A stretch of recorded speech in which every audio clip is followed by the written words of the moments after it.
De voir les messages de Victoria par les comptes fans. Les comptes fans, cœur sur vous, toutes les infos, on les a toujours par vous. Alors, les messages datent de janvier. Ah ouais? Eh ben, moi, je suis grave pas média. Tu vois. Par contre, regarde.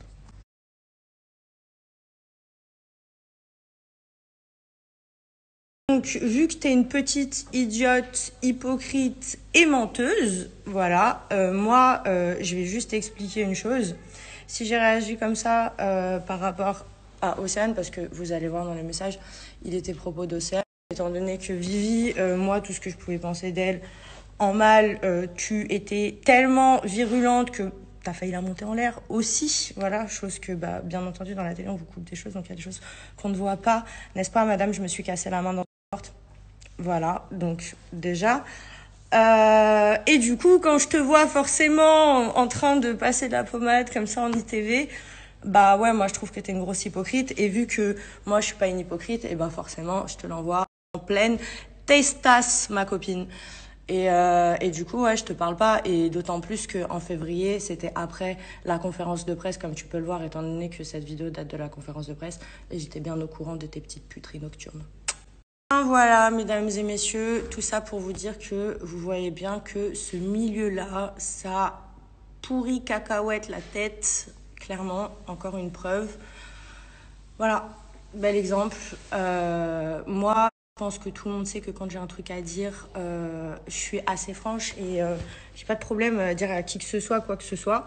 La preuve en est, c'est que même toi, Victoria, tu savais très bien ce que je pensais toi, ne serait-ce que par rapport à Océane, parce que justement, je t'ai déjà dit que une grosse hypocrite. Et après, tu vas faire des interviews avec Samira des mois après, en disant, parce que tu avais ton nez refait à cette époque-là, c'était pas le cas, voilà, ta chirurgie te trahit.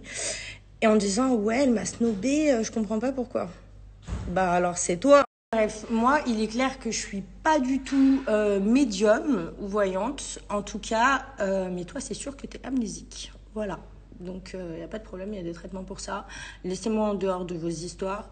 Et quand on dit des choses sur vous, et tu devrais prendre ça comme exemple parce que je suis désolée, aujourd'hui il y a des dizaines de petites gamines qui nous regardent et qui complexent, qui veulent faire des trucs de chirurgie, et toi t'étais la première à être arrivée, t'avais envie de tout casser pour tout recommencer, une nouvelle tête pour une nouvelle vie, et au lieu de l'assumer, et t'as changé, si ça te plaît tant mieux en fait, c'est le but, mais au lieu de l'assumer, d'expliquer aux gens les dangers aussi, et c'est aussi ce que ça peut être, t'es là, tu fais des guerres ridicules en faisant des coques de téléphone. Garde-la, c'est la plus belle coque que tu pourras avoir, ma cocotte. Bref, ceci étant, c'est un énième exemple de ce que je vous disais tout à l'heure. Voilà pourquoi je ne me mélange pas à ce genre de personnes. Parce que moi, il y a un truc là-bas dedans que je comprends pas. Voilà. Donc sur ce, je vais aller mettre un super film. Il est tard déjà. Vous savez que là, à 22h38, j'ai l'impression de